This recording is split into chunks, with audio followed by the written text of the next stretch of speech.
5일이 어린이날입니다. 그래서 한국교회에서 이제 어린이날 가까운 날에 이제 어린이를 위한 이렇게 말씀도 나누고 그러는데, 특별히 교회에서 뭐 어린이 주일을 따로 정하지는 않았지만 그래도 성경에 보게 되면 예수님께서 어린아이들을 얼마나 귀하게 여기셨는가 하는 내용들이 많이 나오고 있습니다. 오늘 같이 봉독한 본문에도 보게 되면 이제 어떤 부모님들이 저기 어린 아이들을 예수님께로 데리고 나왔습니다. 그래서 기도하고 안수받기를 원했는데 그 제자들이 바로 그 어린 아이들과 부모를 꾸짖으면서 이거 왜 이렇게 하느냐고 그렇게 얘기할 때 예수님께서 이들을 용납하고 내 영혼을 금하지 말라, 천국에 이런 사람들의 것이다 라고 이야기하시는 그런 본문에 있는 내용이 나오고 있는 것이죠. 그래서 우리가 오늘 이제 어린 아이들을 키우는 부모님들이 어떻게 어린 아이들, 자기 자녀들을 잘 가르칠까 하는 것에 대해서 한번 생각을 해보고자 하는데요. 이제 부모들의 역할 중에서 여러 가지 역할들이 있겠지만 가장 중요한 역할은 자기 자녀들 그리고 자기 자손들을 예수님께로 연결시키는, 소개하는 그 일들이 얼마나 중요한 것인가 하는 것을 기억했으면 좋겠다는 것입니다. 그래서 내 자녀를 예수님에게 잘 연결을 시키는 그 일을 감당한다면 부모의 역할을 잘한 것일 것이고, 만약 그렇지 못하다고 한다면 하나님의 맡겨진 사명을 잘 감당하지 못했다라고 얘기할 수가 있겠습니다.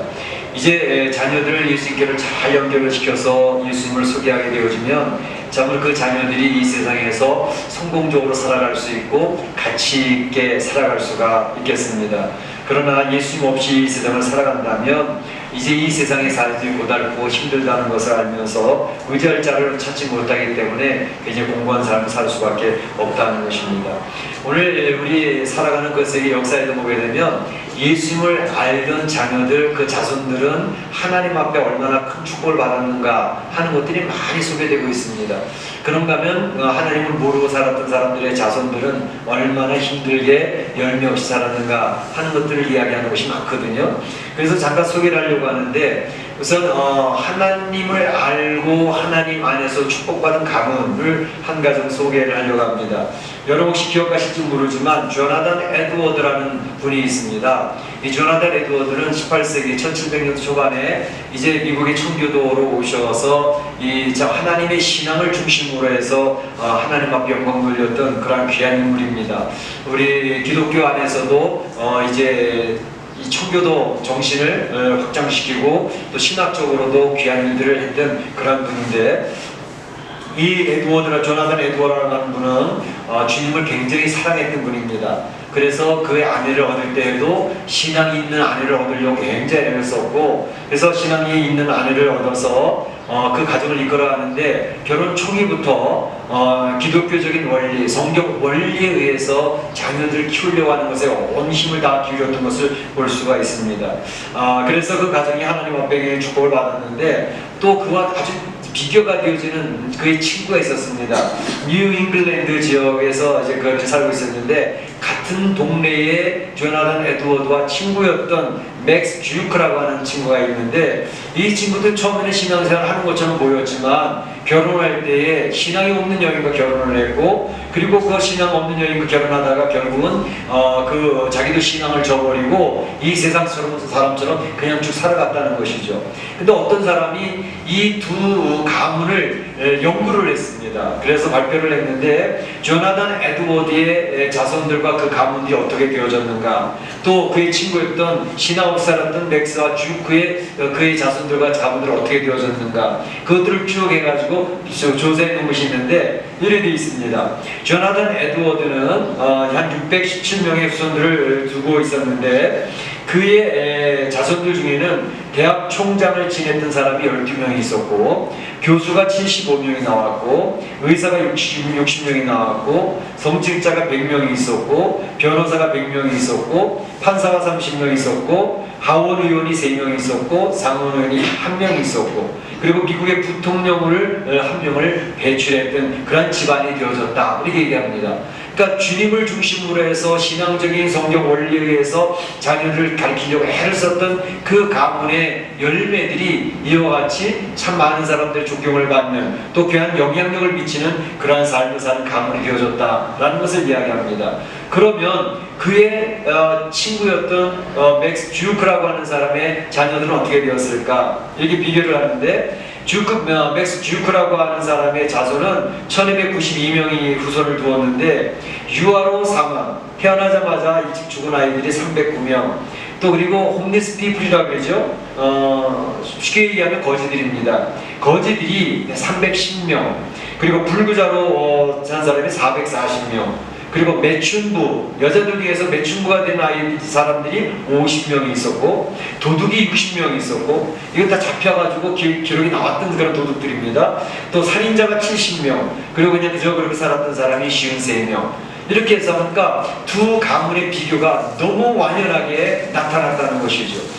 성경 원리에 의해서 자기 자녀들을 잘 가르치고 힘을 써 가르쳤던 그 자자손손들은 참으로 이 세상에 영향력을 미치는 귀한 열매로서의 모습이 있었지만 하나님 없이 살았던 그런 가문의 자녀들은 그렇게 두드러지 못하고 아니 어떤 면에서는 사회에 짐이 되는 그러한 열매가 되어졌다라는 것을 이야기합니다. 물론 이러한 두 가정의 비교는 극단적인 예일지도 모르지만 우리가 기억하는 것은 가정 안에서 자녀들을 어떻게 키우느냐에 따라서 그 가정이 행복하냐 불행하냐 하는 것이 결정되어지고 또 나아가서는 그 가문이 한 사회에 공헌을 하고 영향력을 미치느냐 아니면 문제의 인물이 되어서 짐이 되느냐 하는 것들이 결정되어진다는 것을 알 수가 있습니다. 그렇기 때문에 이러한 히스토리를 보더라도 우리 부모들이 기억해야 될 것은 자녀들을 주님께 잘 인도하고 잘 소개해서 주님과 연결시키는 그런 삶을 살도록 인도하는 것은 부모에게 있어서 굉장히 중요한 책무이구나 라는 생각을 하게 된다는 것입니다. 그런데 안타까운 것은 이 세상을 살고 있는 부모들이 착각 속에서 많이 산다는 거예요. 이 세상 부모들이 착각은 뭐냐 하면 자녀들이 잘 되기를 원하는 것은 모든 부모의 공통된 바람입니다. 부모로서 자녀들이 잘못되기를 원하는 부모들은 한 명도 없습니다. 근데 부모가 자녀들이 잘 되기를 원하는데 그것은 믿지 않는 부모들도 똑같고 믿는 성도들이 부모들도 똑같습니다. 그 바람은 똑같은데 문제는 뭐냐 하면 많은 부모들이 자기 자녀들이 성공하거나 축복받는 방법 그것을 잘 모르거나 착각하고 있다고 하는 점입니다. 이를테면 많은 부모들은 이제 그 자녀들이 참 성공하기를 원하고 축복받기를 원하는데 착각 속에 빠져 있다는 거예요. 오늘 사실 본문에 보게 되면 예수님 앞에 어떤 부모가 자기 아이들을 데려와서 예수님 얘를 위해서 기도해 주세요 안수해 주세요 이렇게 데리고 나오는데 그것을 막고 있는 사람들이 있었어요. 누구죠? 제자들이 그 부모를 꾸짖고 애들을 꾸짖는 거예요. 야, 이 뭐 이렇게 시끄럽게 왜 예수님을 귀찮게 해? 뭐 아이들한테 기도한다고 뭐가 되겠어? 그러면서 아이들한테 기도 필요하지도 않아. 그러면서 꾸짖어 보내려고 그렇게 했던 것이죠. 그때 예수님께서 하시는 말씀이 그러지 말아라. 이 어린아이들을 용납해라. 그리고 이 아이들이 나에게 오는 것을 금하지 말아라. 바로 천국은 이런 어린아이들의 것입니다. 이렇게 이야기를 하고 계시는 것을 볼 수 있죠. 예수님의 제자라고 하는 그 제자들이 바로 예수님의 뜻을 알지도 못했고 그들은 신앙인 예수님께 직접 교육받았던 신앙인들 아닙니까? 그런데도 예수님의 뜻을 잘 몰랐다는 것입니다. 착각하고 있었다는 것입니다. 이와 마찬가지로 이 세상의 부모님들이 자녀들을 키워나갈 때 많은 착각 속에서 잘못 알고 자녀들을 키울 때가 많다는 것이죠. 부모들이 공통적인 자녀를 향한 바람들은 어떤 것들이에요? 일반적으로 이 자녀들이 공부 잘했으면 좋겠다. 그거를 싫어할 부모는 아무도 없어요. 공부 잘해라, 공부 잘해라. 공부 잘해가지고 목적은 뭐예요? 좋은 대학교 가라. 실력 있는 학교에 들어가라. 그런 것이고 실력 있는 학교에 들어가라고 하는 이유는 뭐죠? 좋은 직장 잡아라. 큰 직장, 삼성, 현대, 소위 말하는 대기업에 가서 아주 월급도 많이 받는 그런 직장에 들어가라. 그것을 위해서 우리 한국 부모님들은 특별히 자녀들 교육에 공부하는데 올인을 시킵니다. 그런데 그 아이들이 이렇게 좋은 직장에 들어가서 돈 잘 벌고 잘 사는 것 이것에 초점이 맞춰져 있는데 그런데 그런데 이것은 믿지 않는 사람들이 거의 그렇게 살고 있지만 믿는 신앙의 부모들도 크게 다르지 않더라 하는 것입니다. 그런 마음을 가지고 자녀들이 공부 잘하고 좋은 직장에 들어가고 그래서 돈 많이 벌고 똑똑거리고 좀 살았으면 좋겠다, 뭐 그런 내용들입니다. 그런데 이제 신앙의 부모님들도 크게 다르지 않은데, 서울에 있는 중고등학생들 300명을 이제 조사를 했어요. 청소년 교육 선교회라는 곳에서. 그래서 그 아이들에게 설문지를 돌려가지고 아이들의 이제 마음을 물어본 거죠. 물어봤더니 너희들 부모님하고 얼마나 대화를 하느냐, 또 부모님과 대화하는데 그 대화의 내용이 내용은 주제는 뭐냐 물어봤더니 그 300명의 아이들이 거의 공통적으로 얘기하는 것은 부모님과 별로 대화를 많이 안 합니다. 대화를 하는 아이들도 있는데 대화를 하는 아이들의 부모의 공통점은 뭐예요? 공부에 대한 이야기를 하는 거예요. 어떻게 공부 잘하냐, 어디에서 왜 10등 안에 들어야 된다, 5등 안에 들어야 된다, 어느 대학에 가야 된다. 부모님과 얘기하는 내용은 오로지 거기에 초점이 맞춰져 있더라는 것입니다. 그래서 그 아이들이 이제 부모님과는 이야기하면 맨날 공부 잘하라는 이야기만 하기 때문에 더 이상 부모님하고는 대화하지 않고 이제 모든 문제가 생겨도 자기 친한 친구들하고 이야기하면서 문제를 해결해 나간다라 하는 것이 설문지의 결론이었습니다. 그래서 이제 부모님들은 이렇게 자녀들 공부하는데 올인을 하지. 한국 부모님들은 대단하지 않습니까? 그래서 한국 부모님들에게 붙은 별명이 있다고 한국일보의 어떤 기자가 썼는데 이런 내용입니다. 부모님은 밀모가 있고 띠모가 있고 지모가 있대요. 밀모는 뭐고 띠모는 뭐고 지모는 뭐냐? 밀모는 뭐냐면 수단과 방법을 가리지 아니하고 자식을 팍팍 밀어주는 부모, 그게 밀모래요. 그 다음에 띠모는 뭐냐? 자녀와 함께 예습하고 과외 공부하고 학교에 따라다니는 뛰어다니는 부모, 그게 띠모예요. 그 다음에 지모는 뭐냐? 지모는 공부하는 자녀 옆에서 뜨개질하면서 자녀를 지켜주는 부모, 그게 지모예요. 그런 내용을 재밌게 써놨는데 바로 부모님들이 자녀들의 공부에 대해서 얼마나 신경을 쓰고 있는가 하는 것에 대해서 잘 보여주고 있다는 것입니다. 그런데 우리 신앙의 부모님들도 거기에서 크게 다르지 않거든요. 근데 신앙의 부모님들이 주일학교 교육에 대해서는 얼마나 신경을 쓸까? 여러분 생각할 때 얼마나 신경을 쓸 것 같습니까? 주일학교 교육에 신앙 있는 부모님들, 장로님들이나 권사님들도 별로 신경 안 쓰는 것을 제가 여러 번 봤어요. 그래서 고등학교 2학년 때까지는 이제 교회 나와라 그래서 하는데 고등학교 3학년 되면 1년 동안 교회를 쉬어도 좋다. 오로지 입시 공부를 위해서 공부만 해라. 그래서 교회 나오지 못하도록 하는 것을 볼 때가 있어요. 안타까운 일이죠. 그래서 고3이 되어지면 이제 주일학교도 나오지 않고 교회도 쉬어도 좋고 그런 이제 그 부모님들을 보면서 참 안타깝다 그런 생각을 하게 되는 것이죠. 그런데 주일학교 교육이 얼마나 중요한가. 우리 멕시코의 장로교 주일학교는요, 제가 알기로는 그래도 멕시코 시티에서 주일학교가 잘 되고 있는 교회 중에 하나예요.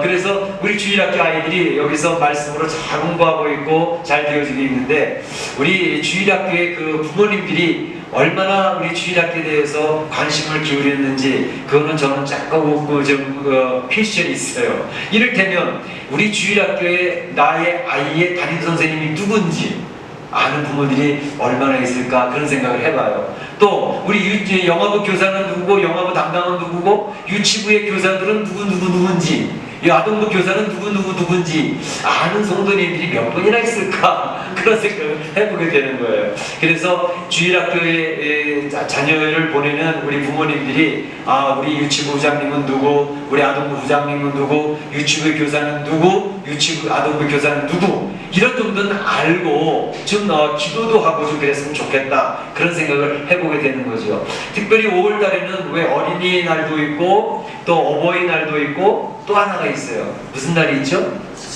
아시네. 예, 한국에는 스승의 날이 있어요. 5월 15일이 스승의 날이잖아요. 그렇죠? 그럴 때에 우리 주일학교 부모님들이 스승의 날, 학교의 스승의 날도 중요해서 학교 선생님 찾아뵙고 인사드리고 하는데 그것도 중요하지만 내 어린아이의 영적인 것을 담당해주는 우리 주일학교 교사가 얼마나 소중한가 생각을 해서 내 주일학교 담임선생님 찾아가서 고맙다고 인사도 좀 하고 그리고 또 조그만 선물이라도 하나 주고 그러면 이게 얼마나 좋을까 그런 생각을 해봅니다. 내년부터는 그렇게 되어지기를 소원합니다. 아멘. 아멘. 주일학교 교사를 알아야 돼요. 주일학교 교사. 우리 주일학교 교사 누군지도 모르고 가서는 안 된단 말이죠. 그래서 우리 주일학교에 이제 주보를 만들었어요. 그래서 이 유치부 교사들 이름도 나가고 아동 교사들 이름도 나가고 있어요. 그러니까 우리 성도들이 그 교사들 이름을 좀 알면서 기도해주면 좋겠다, 그런 생각을 해보게 되는 거죠. 우리 또 유치부나 아동부에 카톡방이 있어요. 그래서 주일학교 교사들이 카톡방에다가 이제 부모님들이 보내는 이렇게 요청하는 내용들을 올립니다. 근데 제가 보기로는 거의 반응이 없어요. 각 방마다 한 20여 명씩 있거든요. 유치부에 20여 명, 아동부에 20여 명의 부모님들이 올라왔다 등록이 되어져 있는데, 교사들이 뭘 올려도 그래서 그렇습니다, 하겠습니다, 기도하겠습니다, 뭐 돕겠습니다, 그런 반응이 없어요. 이건 우리 주일학교 부모님들이 주일학교 교육에 대해서 관심이 있는 건가 없는 건가 그런 생각을 해보게 되거든요. 이제 우리 주일학교 교사 부모님들이 그렇게 열심히 협조해 주시기를 부탁을 드립니다. 여긴 다 교사들이고 주일학교 부모님들이 별로 없어서 제가 2부 시간에는 강력하게 요청을 하려고 그래요. 네. 굉장히 중요한 것은 학교 교육도 중요하지만 주일학교 교육이 중요하다라는 것을 꼭 기억했으면 좋겠다는 것입니다. 뿐만 아니라 신앙의 부모님들이 이제 그 자녀들에게 신망을 시켜주는 그런 경우도 있어요. 이를테면 어떤 수련회 참가했던 중학생이 고백하는 고백 중에 하나가 이런 것이었습니다. 이제 그 엄마하고 같이 교회를 다니는 중학생인데 지하철을 타고 예배 드리고 난 뒤 집에 가는 길이었습니다. 근데 지하철에 이제 엄마하고 그 아이하고 같이 앉아 있는데 몇 칸 지나갔는데 무거운 짐을 들고 타는 할머니가 계셨어요. 그러니까 이 아이가 얼른 일어나서 자리를 양보하려고 했더니 엄마가 손을 꽉 붙들면서 야, 우리 멀리까지 가야 될 거니까 그냥 가만히 앉아있어, 이랬다는 거죠. 그랬더니 그 아이가 생각하기를, 아니 예배 시간에는 끄떡끄떡 아멘하고 은혜 받았다고 그러는데 아니 도대체 우리 엄마는 뭐야, 그런 생각이 들었다고 시스레네 간증하면서 이야기를 했다는 거죠. 그러니까 부모님들의 신앙 고백과 그들의 삶의 모양이 이게 갭이 있다는 거잖아요. 그래서 그 자녀들이 그럴 때, 그런 모습을 볼 때 상당히 실망을 하고 낙심을 한다는 것이죠. 그래서 우리 자녀들은 더 이상 부모님이 이야기하는 그 말에 의해서 신앙이 키워지는 게 아니라 부모님이 어떻게 살고 있는지를 보면서 신앙이 키워진다는 것이죠. 엄마 아빠가 성경을 읽고 있으면 자녀들이 성경 읽는 자녀가 됩니다. 엄마 아빠가 기도하고 있는 모습을 보면 그 자녀들이 기도하는 자녀가 된다는 것입니다. 그래서 우리가 신앙생활하는 엄마 아빠들이 어떻게 하느냐를 잘 보여주면 좋겠다는 것입니다. 또 한 가지는 부모의 돌봄이 없이 자란 아이들이 얼마나 무서운 아이가 되는가 하는 것을 꼭 기억할 필요가 있습니다. 이제 이민사회에서는 부모님들이 이민 올 때에 대부분 공통적으로 이해하는 것은 우리 자녀들에게는 더 이상 나의 가난함을 물려주고 싶지 않다. 그래서 이민 와서 내가 열심히 땀 흘려서 이제 땀 흘린 것을 통해서 자녀들은 나하고는 좀 다른 성공적인 자녀로 컸으면 좋겠다 라고 하는 것이 부모님들의 소망을 가지고 이민 올 때의 동기입니다. 특히 LA 같은 많은 분들이 얘기하는 것은 거의 대부분 그래요. 그래서 우리는 한국에 살 때 시골에서 힘들게 살고 가난하게 살고 부모에게 사랑도 못 받고 살았지만 이제 이민 와서 미국에서 살 때 또는 멕시코에 살 때 이 자녀들만큼은 성공적인 자녀로 잘 키워야 되겠다. 나는 내가 희생하세요라도 잘 키워야 되겠다. 그런 마음을 가지고 이민생활을 시작하거든요. 그러니까 이민생활할 때 아침에, 이민생활은 개인적으로 아시는 것처럼 굉장히 고달고요. 아침에 일찍 일어나야 되고 저녁에 늦게 집에 들어가서 밥도 밤늦게 먹고 샤워하고 잠자려고 새벽 늦게 자게 된다고. 그런 일이 다람쥐 쳇바퀴 돌듯이 1년 365일 계속 돌아간다고. 그러니까 부모님들은 가게에서 일을 하고 직장생활하고 그러니까 아이들을 돌볼 틈이 없어요. 단지 부모님들이 마음의 보상은 뭐냐면 내가 돈을 벌어서 그 아이들이 원하는 대로 돈을 줘야 되겠다. 엄마 난 얼마 필요해, 돈 줘. 그러면 돈을 척척 내주는 거죠. 달라는 거 더 많이 주는 거죠. 그러니까 그걸 통해서 그래 내가 너희들 돈을 시켜줄 테니까 하여튼 열심히 잘 자라달라고 그런 얘기를 하는데 사실은 돈 가지고 아이들이 크는 게 아니거든요. 부모의 돌봄이 필요하거든요. 그런데 이 부모들은 그 돌볼 수 있는 시간이 없는 이민생활 자체가, 그러니까 아이들이 스스로 잘 자라주기를 원하고 그저 돈만 정해주는 물주만 되어지는 그런 부모로 살아가니까 이민 생활에서의 자녀들이 성공을 했을까 실패했을까? 부모의 돌봄이 없이 자란 자녀들은 실패할 확률이 엄청 큽니다. 여러분이 이제 젊은 친구들은 모르겠지만 나이 많으신 분들은 알아요. 한국에 옛날에 지존파라는 것이 있었어요. 지존파들이 한 6명 정도의 청년들이 모여가지고 그 구성을 했는데 연쇄살인 5명을 연쇄살인을 하고 또 어떤 집아이는 자기 집에다가 그 시체를 조각내서 불태우고 소각장을 만들어 놓고 뭐 그 하는 일들이 얼마나 그 악한 일들을 많이 했는지 몰라요. 이 아이들이 공통적으로 얘기하는 것은 자기는 부모의 사랑을 받지 못했다는 거예요. 엄마의 사랑을 받지 못했다는 거예요. 그래서 어떤 그 김현양이라고 하는 사람이 이야기하는 것은 내가 내 엄마를 내 손으로 죽이지 못한 것이 나에게 한이 된다 이렇게 얘기를 하고 됐어요. 체포됐을 때 그런 얘기를 했다고요. 그러니까 그 자녀들이 자라날 때 그들이 원하는 것은 뭐냐면 부모가 돈을 많이 벌어서 돈을 시큰 대주는 걸 원하는 게 아니에요. 부모의 돌봄을 원해요. 부모의 사랑을 느끼기를 원해요. 그런데 이민 생활하다 보니까 그게 안 되는 거죠. 예. 얼마 전에 어떤 프로그램을 보니까 김세라나 잘 아시는 민요 가수 그의 아들과의 대화를 하는데 아들이 그런 고백을 해요. 엄마는 엄마대로 섭섭하대. 왜 아들 내가 내 희생을 다해가면서 아들을 키웠는데 이 아들이 왜 엄마 마음을 몰라주라는 거지. 70 넘으신 분이 됐더라고요. 근데 그 아들이 하는 얘기는 엄마는 내가 필요로 할 때 내 옆에 있지 않았었어. 그 얘기를 하는 거예요. 얼마나 바쁘게도 연예인 생활을 하니까. 그러니까 엄마는 내가 필요로 할 때 엄마는 내 옆에 있지 않았었다고. 엄마 나한테 자꾸 이렇게 컴플레인 하지 말라고. 나한테 그 요구하지 말라고. 그 얘기를 하는데 그 얘기를 들으면서 굉장히 마음이 아팠어요. 엄마는 엄마 나름대로 엄마 방식대로 아이를 사랑했다고. 열심히 하려고 했다고. 그러나 자녀들은 그것을 모르는 거예요. 그리고 섭섭한 거예요. 그래서 엄마는 지금 나이가 들어가지고 아들이 자주 찾아와 주기를 원하고 자주 연락해 주기를 원하지만 아들이 이제 지금 바쁜 시간에 30대 중반에 있는 거예요. 엄마 정신이 없이 살아가니까 나도 이제 엄마 옆에 자주 찾아갈 수도 없고 그렇다 이런 얘기를 하면서 그 둘이 긴장감이 굉장하더라고요. 바로 그런 부분들입니다. 이게 가정의 불행인 것입니다. 서로를 모르고 소통이 안 되는 거죠. 바로 이런 문제가 있는 것이죠. 그래서 휴스턴 경찰국에서 이제 자녀들이 타락의 길로 빠질 수 있게 하는 10가지 조건을 이렇게 설명을 하고 있습니다. 경찰국에서 이제 조사한 자료를 가지고 만들어 놓은 내용인데 이런 내용입니다. 자녀들을 타락의 길로 만들기를 원한다면 이렇게 하시면 됩니다 라는 거예요. 첫째, 아이가 갖고 싶어하는 것은 무엇이든지 다 해주십시오. 그러면 그 아이는 세상의 모든 것이 자기 것이 될 수 있다고 오해하면서 자랄 것입니다. 두 번째, 아이가 나쁜 말을 쓸 때면 그냥 웃어 넘기십시오. 그러면 자기가 재치 있는 줄 알고 더 나쁜 말을, 나쁜 생각을 많이 하게 될 것입니다. 세 번째, 그 어떠한 형태의 교훈적인 훈련과 교육도 시키지 마십시오. 커가는 과정 속에서 스스로 알아서 잘할 것이라고 믿고 내버려 두십시오. 그 아이는 망가질 것입니다. 잘못된 품행은 책망하지 말며 그냥 두십시오. 사랑하는 아이로부터 책망할 수 있겠습니까? 이제 그 다음에 사회로부터 그는 책망을 받게 될 것입니다.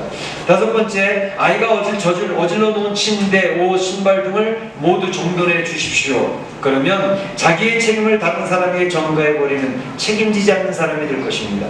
여섯 번째, 텔레비전이나 비디오를 마음대로 볼 수 있게 해주십시오. 머지않아 그 아이 마음은 쓰레기로 가득 차게 될 것입니다.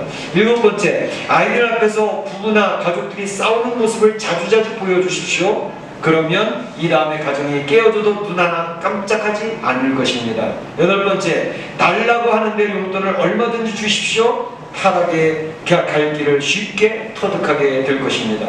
아홉 번째, 먹고 싶다는 것은 다 먹이고 마시고 싶다는 것도 다 마시게 하고 좋다는 것은 다 해주십시오. 이렇게 자란 아이들은 어떠한 거절 한 번을 당한다고 하면 곧 낭패에 빠지며 실망하고 일어서지 못하는 사람이 될 것입니다. 열 번째, 아이가 이웃과 대립하는 자세나 마음을 가질 때에 언제나 공정하지 아니하게 아이의 편에 서 주십시오. 건전한 사회가 모두 그 아이의 적이 될 것입니다. 이렇게 얘기를 하고 있는 것입니다. 그래서 이 세상에 살고 있는 부모님들이 아이들이 성공하고 잘 자라기만을 원하는 그런 마음의 소원을 가지고 있지만 부모님들이 잘 키우는 방법을 모르고 있거나 또 그 축구의 그 내용을 착각하고 있기 때문에 저질러지고 잘못되어지는 그런 일이 너무나도 많다는 것입니다. 그래서 우리는 이 어린이날을 맞이하면서 부모님들이 그 자녀들을 또 자손들을 교육시키는 교육 철학에 대해서 점검해 볼 필요가 있다는 것입니다. 어떤 점검을 해야 될 것인가? 그것은 말씀 중에서 신앙교육을 시켜야 된다고 하는 그 원리를 다시 한번 잘 점검할 필요가 있습니다. 그 말씀 속에서 자녀들을 격려하고 용기를 주고 힘을 주는 것은 부모에게 되게 중요한 역할입니다. 책망하기만 하면 자녀들은 의기소침해집니다. 자신감을 잃어버립니다. 그러나 부모의 사랑 가운데서 용기를 주고 격려를 하면 그 아이들은 자존감이 높습니다. 그래서 주변에 있는 많은 사람들이 자기를 실망시키고 장애물이 생겨도 그는 인내하면서 그걸 이겨낼 수 있는 힘이 생기거든요. 그래서 자녀들을 키울 때 격려하고 용기를 주고 힘을 주는 부모의 역할은 굉장히 중요한 것입니다. 그러나 바로 잘한다고만 이야기하고 꾸준함과 책망과 필요가 이제 이런 꾸준함과 책망을 하지 않는다면 그 아이는 망가집니다. 그래서 그 아이는 자기만 아는 이기적인 아이가 되어줄 수가 있고, 이 사회 속에서 누가 자기 부모님처럼 그 아이들을 인정해 주겠어요? 부모님들이니까 자기 아이를 인정해주고 코 흘리고 바보처럼 굴어도 이쁘다 그러는 거죠. 그러나 이 사회에서는 그들을 인정하지 않습니다. 그러니까 사회 속에서 그 아이들은 버려진 아이들처럼 적응하지 못하는 왕따가 되어질 가능성이 많아진다는 것입니다. 그렇기 때문에 우리 사랑하는 성도들이 자녀들을 키울 때에 격려를 해주고 격려를 통해서 아이를 성숙해주는 것도 중요하지만 책망도 필요해서 책망을 통해서 그 아이를 온전케 세울 수 있다는 것을 꼭 기억할 필요가 있다는 것입니다. 성경에서는 자녀들 교육에 대해서 많은 것을 이야기하는데 히브리서 10장 6절에 보게 되면 그 자녀를 징계해야 될 것을 이야기하고 있습니다. 주께서 그 사랑하시는 자를 징계하시고 그 받으시는 아들마다 채찍질 하심이니라 이렇게 했습니다. 받으신 아들을 사랑하는 아들이기 때문에 채찍을 들어서 종아리를 친다는 거예요. 왜? 비워서 치는 게 아니라 바르게 크라고 종아리를 쳐주는 겁니다. 이것이 없으면 안 된다는 것입니다. 그래서 하나님께서는 우리 성도들을 키울 때도 동일합니다. 성도들을 잘한다 그렇게만 하시지 않습니다. 잘못할 때는 성도들을 향해서 고난의 불에다 던져버리십니다. 어려운 가운데 던져서 고민하게 만듭니다. 스트레스 받게 만듭니다. 근심 걱정하게 만듭니다. 왜? 우리를 징계를 통해서 하나님의 자녀로 바로 세우게 하기 위한 하나님의 섭리가 그 가운데 숨겨져 있다는 것을 꼭 기억할 필요가 있습니다. 성경에는 그런 말씀들이 많이 있죠. 잠언 13장 24절에 보게 되면 매를 아끼는 자는 그 자식을 미워하는 거래요. 매를 아끼면 자식을 미워하는 거래요. 자식을 사랑하는 자는 그 일이 징계하느니라 이렇게 얘기하고 있습니다. 잠언 22장 15절에도 아이의 마음에는 미련한 것이 많이 있는데 징계하는 채찍이 이 미련한 것을 멀리 쫓아낸다 이렇게 얘기하고 있습니다. 잠언 20장 15절에는 채찍과 꾸지림이 지혜를 주거늘 임의로 하게 버려두면 그 자식은 어미를 욕되게 하느니라 얘기했습니다. 잠언 20장 17절에는 네 자식을 징계하라. 그리하면 그가 너를 편안하게 하겠고 징계받는 자녀가 그 부모를 섬길 줄 압니다. 내 마음에 기쁨을 줄 것이다. 이렇게 이야기를 하고 있는 것을 볼 수 있죠. 우리 성도들이 자녀를 키울 때 잘 되기를 원하는 마음은 다 똑같습니다. 성공적이고 가치 있는 자녀로 멋있게 크기를 원하는 부모는 믿지 않는 사람도 그렇고 믿는 성도도 똑같습니다. 그런데 그 자녀를 어떻게 교육시킬 것인가는 교육 철학에 대해서, 교육 원리에 대해서 바르게 정립할 필요가 있는데 그것은 성경 원리에 따라서 교육을 시켜야 된다는 것입니다. 우리가 지난해도 말씀드렸던 것처럼 유대인의 교육열이나 한국인 부모의 교육열은 거의 버금갑니다. 한국인 부모들의 교육열, 오바마가 얘기했잖아요. 한국인들의 부모를 보라고 얼마나 그 자녀들을 교육시키는데 최선을 다하고 있느냐고. 미국 국민들한테 여러 번 이야기했어요. 오바마 대통령이 있을 때 한국인의 부모들이 교육열을 본받으라고. 그런데 한국인의 부모들의 교육열과 유대인의 부모들의 교육열은 전혀 차이가 있습니다. 유대인들은 그의 자녀들이 거의 성공적인 자녀들로 사회의 중요한 위치에서 역할을 하고 있습니다. 근데 한국 부모들의 교육열도 그들에게 못지않게 열심을 다해 자녀를 교육시켰는데 그 자녀들이 성공했다고 하는 일을 보기가 참 힘들어요. 오히려 실망과 좌절과 어려움 속에서 헤매고 있는 자녀들이 너무 많은 거예요. 미국 이민사에 가서 보면 많은 사람들이 고민하고 있어요. 자기 자녀들 때문에. 왜 그런 일이 벌어졌을까? 차이는 딱 한 가지예요. 유대인의 부모들은 그 자녀를 교육시킬 때 교육의 원칙이 성경입니다. 성경의 원리를 가지고 자녀를 교육시킵니다. 그러나 한국의 부모님들은 교육열은 유대인을 따라가지만 그들의 교육의 원리는 절대 성경이 아닙니다. 돈 잘 벌고 좋은 직장에 들어가고 그리고 높은 지위를 차지해서 떵떵거리며 사는 그런 자녀가 되기를 원하는 원리를 가지고 교육을 시킵니다. 그러니까 그들이 성공하지 못하는 경우가 많아요. 그런데 유대인들이 교육된 그전에도 말씀드렸던 것처럼 이 세상에서 공부 잘 시켜서 하버드 보낸다, 스탠퍼드 보낸다, 뭐 버클리 보낸다, 그런데 초점 맞추고 있지 않아요. 아니 대학교 자기 좋아하는 대학교 들어가면 돼.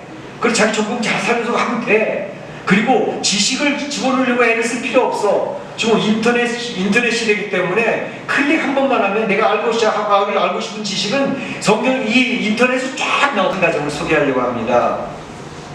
김응선 장로님의 자녀들의 가정을 소개하려고 하는데 제가 이렇게 프린트를 해가지고 왔어요. 이게 뭐냐면 김은성 장로님은 8남매를 두었습니다. 8남매를 두었는데 아들 5명, 딸 3명. 그런데 이 김은성 장로님이 장로가 될 때에 양복을 입고 올라와서 기도할 양복이 없었어요. 기도를 못했어요. 그게 가난하게 살았어요. 그가 예배랑 맨 뒷좌석에 앉아서 하나님 너무 가난합니다. 가난하지 않게 해주세요. 그리고 내 자녀들 8남매가 모두 장로님이나 권사가 되게 해주세요. 하나님을 잘 섬긴 가정이 되게 해주세요. 그러고 기도해요. 그 이후에가 어떻게 됐을까요?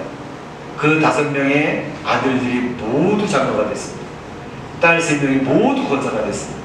그런데 더 중요한 것은 여러분도 혹시 아실지 모르지만 김승규 장로님, 그 김승규 장로님은 이제 법무부 장관이 됐습니다. 그리고 그의 또 형 김명규 장로님은 제14대 15대 국회의원이 되었습니다. 다른 장로님들은 전부 그룹의 회장들이 되어졌습니다.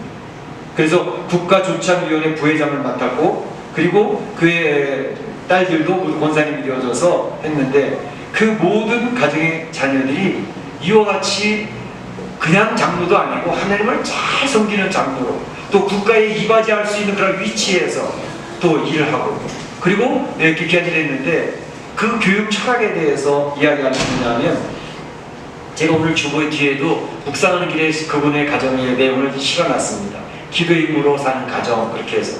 그런데 이 엄마 아빠는, 그 아버님이 김웅선 장로님인데 늘 신앙으로 사는 모습을 그 자녀들에게 보여주었다는 거예요. 그 중에서도 가장 중요했던, 그들이 기억하고 잊지 못하는 내용은 뭐냐 하면, 새벽 기도를 이 부부가 늘 다녔는데 겨울 추울 날 새벽기도 갔다 오다가 그만 미끄러져가지고 강물에 빠진 거예요. 그 물이 온 몸이 다 젖어져가지고 막 고드름 맺힐 정도로 되어졌는데, 집에 들어오자마자 옷 다시 갈아입고 다시 교회를 가더라는 거예요. 그 모습을 자녀들이 늘 뚱그려서 쳐다보면서 우리 부모님에 대한 신앙이 머릿속에 각인이 된 거예요. 그래서 그 자녀들은 늘 하는 것이, 하나님은 저렇게 섬겨야 되는 것이구나 라는 생각을 하게 되어졌다는 것이죠. 그래서 그들은 신앙생활을 하는데 온 마음을 다하여서 신앙생활을 했고, 그리고 하나님 섬기는 일에 최선을 다했다는 것이죠. 그러니까 그들은 교회 주일 예배를 말할 것도 없고, 뭐 수요 예배라든지 뭐 금요 기도회라든지 이런 모든 공집회를 열심히 참여하는 그러한 자녀들이 다 되어졌다는 것을 이야기하고 있습니다. 그러면서 그들이 하나님 앞에 축복받는 그런 모습을 다 보여주었다는 것을 이야기하고 있는 것이죠. 이런 말씀을 보면서 하나님을 잘 섬기는 가정이 어떤 축복을 받느냐 하는 것은 오늘날 이 히스토리 안에, 세계 역사 안에, 가정의 역사 안에, 국가의 역사 안에 그들의 증명이 되고 있다는 사실을 이야기했습니다. 제가 시작할 때 조나단 에드워드의 가정에 소개를 했지 않았습니까? 이것은 단지 미국 청교도의 가정에만 있었던 게 아니라 링컨 대통령의 가정에도 있었고, 그 이외에 우리 한국에도 예수님을 잘 믿는 성도들의 가정에도 지금 국가를 위해서 헌신하고 있는 그런 분들도 계시고, 또 귀하게 하나님 축복받고 많은 존경받는 그런 가정들이 많이 있더라는 것입니다. 하나님의 말씀은 그대로 축복을 임한다는 사실을 이야기하고 있습니다. 오늘 본문에 보게 되면 어떤 부모님들이 우리 아이들은 예수님 앞에 기도받아야 돼, 예수님이 안수기도 해주셔야 돼, 그리고 데리고 나왔다는 거 아닙니까? 그 제자들이 방해를 하고 꾸짖어도 상관없이, 아니야 그래도 내 자녀들은 주님과 연결이 돼야 돼, 주님의 축복을 받아야 돼, 그러고 나와서 예수님 앞에 품이 안겨서 일일이 한 명씩 기도받고 돌아갔다는 거 아닙니까? 바로 이러한 일이 우리 가정에도 있어야 되겠다는 것입니다. 어린이 주일을 맞이하면서 우리 사랑하는 성도들이, 내 자녀들이 우리 가문이 축복받는 비결이 무엇일까? 그건 주님과 연결되어진 일이다 라는 것을 기억을 하셔서 우리 자녀들 하나님 앞에 축복받는 자녀들 될 수 있도록 주님 역사해 주세요. 기도하는 오늘이 되어진다면 의미가 있겠다 생각이 드는 것입니다. 우리 성도들의 가정에 그런 축복이 있어지기를 주의 이름으로 축복합니다. 축원합니다. 기도하겠습니다.